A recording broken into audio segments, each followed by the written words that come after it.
secara wajah itu mirip dengan wajah manusia gitu loh. Dan biasanya kemiripannya ini mirip dengan salah satu warga di kampung tersebut. Halo guys, welcome back with me Joe, dan kembali lagi di segmen Catatan Merah.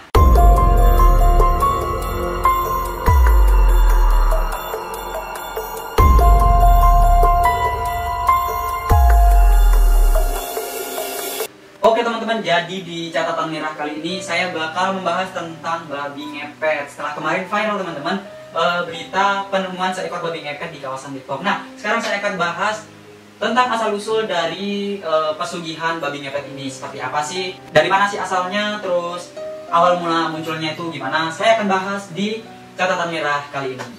Tapi sebelum kita masuk pembahasan tentang babi ngepetnya, aku mau sedikit ngasih tips ke kalian nih. Jadi kemarin aku sempat bikin story di Instagram tentang aset cryptocurrency-ku gitu loh. Jadi setelah aku bikin story, banyak banget yang tanya di DM pada reply story, tanya, "Kak, itu caranya buat investasi Bitcoin gimana sih, Kak?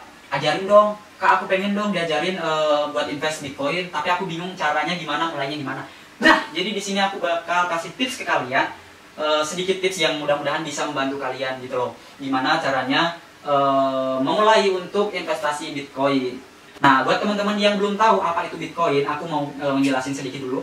Jadi Bitcoin itu adalah sebuah aset digital, bisa dibilang mata uang digital gitu loh. Yang mana pergerakan harganya ini tuh sangat-sangat cepet gitu loh. Yang mana Bitcoin ini di beberapa negara sudah digunakan sebagai alat untuk melakukan jual beli sesuatu gitu loh. Nah, untuk aset Bitcoin ini sendiri itu menurut saya sebuah aset yang sangat-sangat bagus gitu loh, sangat-sangat menjanjikan, karena pergerakan harganya dari tahun ke tahun bertambah tinggi gitu loh. Jadi dia harganya makin tahun makin mahal gitu loh teman-teman. Cara gampangnya ya, saya kasih informasi gampangnya dulu.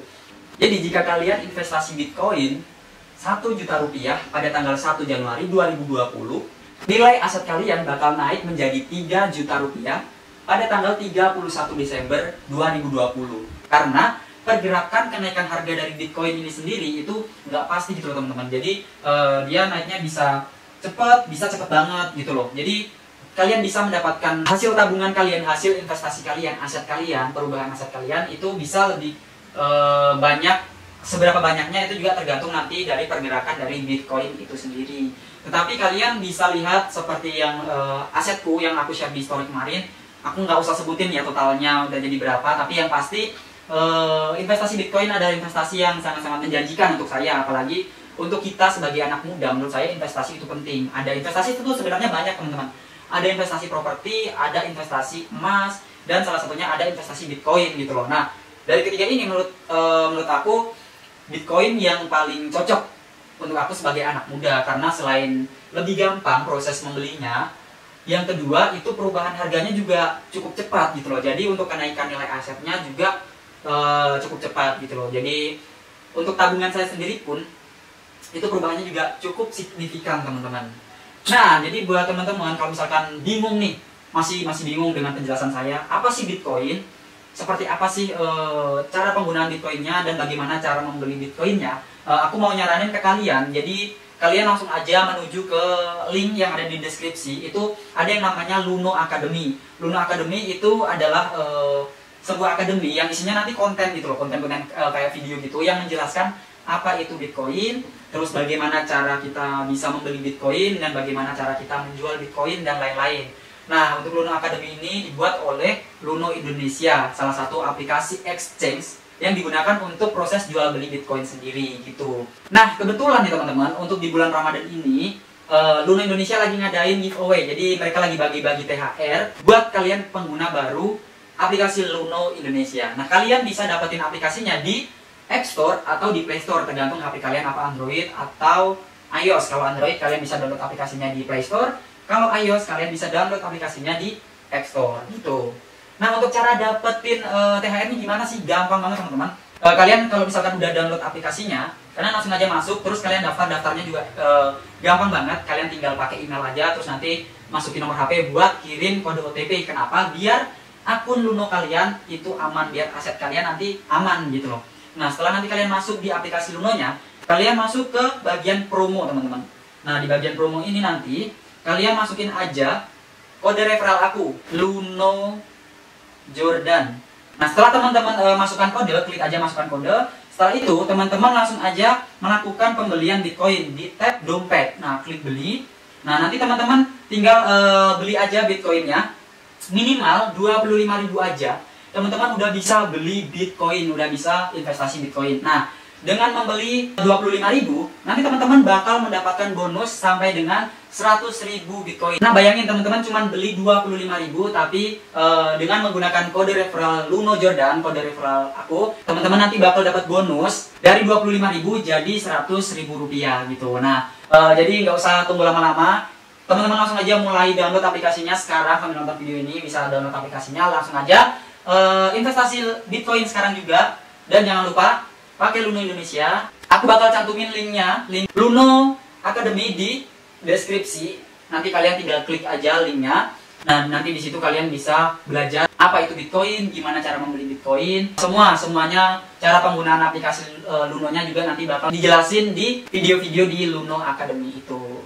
Oke teman-teman, itu aja tips dari aku. Mudah-mudahan sedikit tips ini bisa membantu kalian untuk memulai investasi Bitcoin. Gitu. Mumpung masih muda, investasi mulai dari sekarang. Oke, langsung aja kita masuk ke pembahasan utamanya, yaitu babi ngepet. Let's go.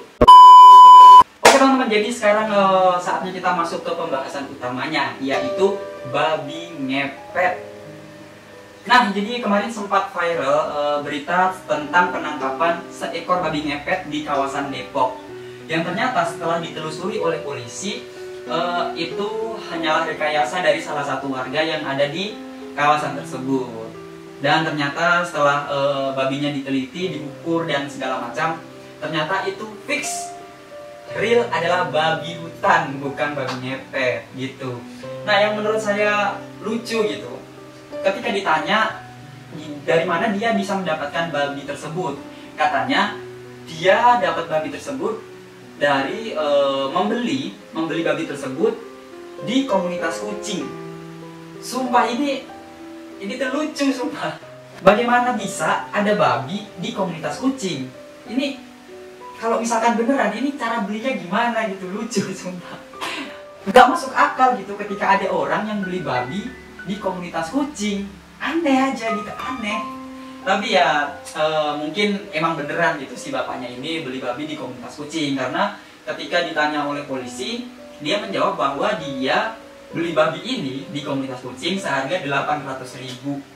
Sumpah, di saat pandemi kayak gini dia masih sempat-sempatnya beli babi seharga 800.000 hanya untuk bikin rekayasa babi ngepet dengan alasan pengen viral. Dan lagi tentang ibu-ibu yang kemarin juga sempat viral yang mengatakan bahwa ada temennya ini yang kaya banget, tapi dia nggak ngapa-ngapain gitu, nggak kerja, tapi duitnya banyak. Aduh, ini sumpah si ibu ini tadi nih nggak tahu kalau banyak pekerjaan yang bisa dikerjakan di rumah.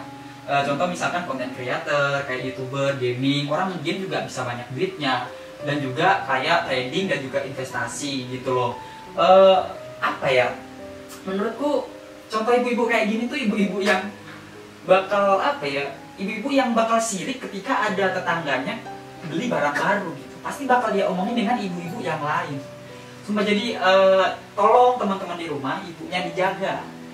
Jauhkan dari model-modelan ibu yang kayak gini, oke? Dan kita balik ke pembahasan utamanya ya, babi ngepet. Jadi sebenarnya babi ngepet itu adalah sebuah praktik pesugihan teman-teman.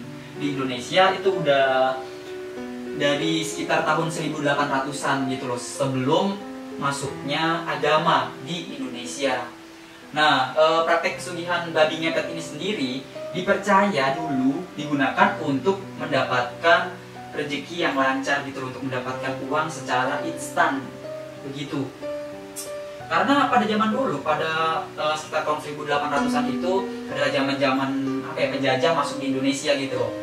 Banyak sekali warga Indonesia yang hidupnya bisa dikatakan secara ekonomi itu rendah, sengsara hidupnya, karena mereka tidak mau untuk mengikuti cara hidup dari para penjajah tersebut. Sebenarnya dari pihak penjajah pun itu dulu katanya menawarkan, ini kata sejarawan ya, menawarkan untuk menawarkan kepada masyarakat Indonesia gitu loh, pada penduduk Indonesia, kalau misalkan kalian pengen hidupnya makmur, sejahtera, ya kalian ikutin aturan dari aturan kita gitu loh, aturan para penjajah itu. Tapi katanya dulu banyak sekali warga Indonesia yang ya tidak mau mengikuti aturan dari penjajah tersebut, sehingga ya secara ekonomi, pendidikan, dan juga beberapa aspek lain itu sedikit tertinggal gitu loh. Sedikit susah lah, secara ekonomi susah. Nah makanya khususnya di Pulau Jawa itu yang notabene sangat kental banget dengan tradisi-tradisi kuno ya. Mereka tuh banyak yang melakukan praktik-praktik pesugihan gitu loh. Oh ya, disclaimer dulu ya. Ini dulu katanya masuk ke praktik pesugihan ini, terutama babi ngepet itu masuk ke Indonesia sebelum adanya agama, sebelum agama itu masuk ke Indonesia gitu. Jadi pesugihan babi ngepet ini masuk ke Indonesia sejak adanya paham-paham liberalisme dan kapitalisme yang dibawa oleh penjajah VOC atau VOC ya, penyebutannya bebas saja ya. Nah jadi di era itu kabarnya dulu banyak sekali masyarakat yang menerapkan praktik-praktik pesugihan ini. Salah satunya adalah babi ngepet untuk mendapatkan kekayaan secara instan gitu teman-teman. Ya walaupun secara logika ini tuh nggak masuk akal gitu loh, babi ngepet ini tuh nggak masuk akal karena bagaimana bisa seorang manusia berubah menjadi seekor babi gitu loh. Tapi nggak bisa dipungkiri babi ngepet ini termasuk dalam salah satu klinik-klinik ya, praktek pesugihan yang pada zaman dulu itu dilakukan. Jadi selain babi ngepet, untuk klinik-klinik pada zaman dulu itu salah satunya juga seperti ziarah ke makam-makam keramat. Selain ke makam keramat, bisa juga ke tempat-tempat yang dianggap sakral atau keramat pada zaman dulu. Contohnya mungkin ada sendang tuh kayak mata air gitu teman-teman, dan juga bisa ke pohon-pohon besar, pohon beringin dan lain-lain lah. Itu salah satunya. Nah untuk praktek pesugihan sendiri itu biasanya melibatkan unsur-unsur seperti gunung, sawah, goa, dan juga sungai. Biasanya tempat-tempat seperti itu yang digunakan untuk mencari pesugihan gitu loh. Nah kita kembali ke pembahasan tentang babi ngepet. Jadi di Indonesia inilah seperti teman-teman tahu, mayoritas masyarakatnya adalah beragama Islam gitu loh. Yang mana di agama Islam babi itu dianggap haram, sehingga babi itu dikonotasikan sesuatu yang negatif atau buruk. Sehingga ketika ada babi yang berada di lingkungan Muslim atau Islam, itu diasosiasikan sebagai hal yang negatif gitu loh, hal yang buruk intinya gitu. Nah, seperti apa sih sebenarnya praktik babi ngepet ini dilakukan? Jadi babi ngepet ini biasanya dilakukan oleh dua orang teman-teman. Jadi yang satu sebagai penjaga lilin, yang satunya berperan sebagai babi ngepetnya. Biasanya orang yang satu yang berperan sebagai babi ngepet ini nanti dia keliling di kampung tersebut dan dia berubah menjadi seekor babi, dari seorang manusia menjadi seekor babi gitu. Nah, apa tugas dari si penjaga lilin ini? Jadi tugas penjaga lilin ini adalah ya seperti namanya, dia menjaga lilin. Jadi katanya ketika lilinnya mulai nyalanya itu mulai bergerak-gerak secara tidak beraturan, itu katanya sang babi yang lagi keliling mencari duit ini, mencari uang ini, itu sudah diketahui keberadaannya oleh warga setempat gitu loh. Nah jadi tugas dari si penjaga lilin ini adalah ketika api sudah bergerak secara tidak beraturan, si penjaga lilin ini diharuskan untuk meniup api tersebut, api lilin tersebut hingga padam.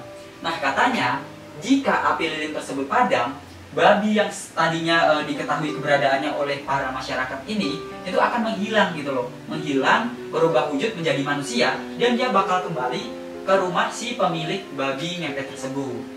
Nah, adapun ciri-ciri dari babi ngepet sendiri, katanya nih ya teman-teman, katanya saya juga belum pernah tahu gitu loh babi ngepet itu kayak gimana. Cuman katanya babi ngepet ini berwujud apa ya?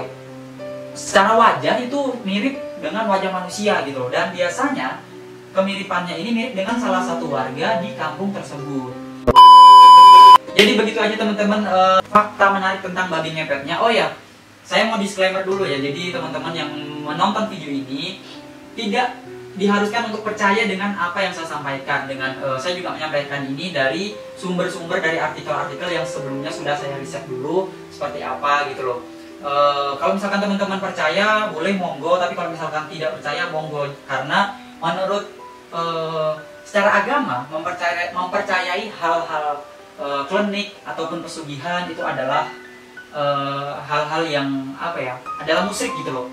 Itu adalah musyrik. Tetapi secara tradisi mungkin menurut beberapa orang mereka percaya gitu loh, karena ya kembali lagi untuk pesugihan dan juga klinik itu sebenarnya kalau menurut saya memang ada gitu loh, terutama di Jawa ya. Saya hidup di Jawa, itu apalagi orang tua zaman dulu itu sering menurut cerita-cerita bapak saya itu sering melakukan apa ya, ziarah-ziarah ke tempat-tempat ke makam-makam angker. Terus kadang juga ada kalau di bahasa Jawa itu nyangkarke gitu. Nyangkarke itu kita datang ke tempat yang angker untuk mencari ilmu gitu loh, ilmu hitam lah atau pesugihan itu tadi.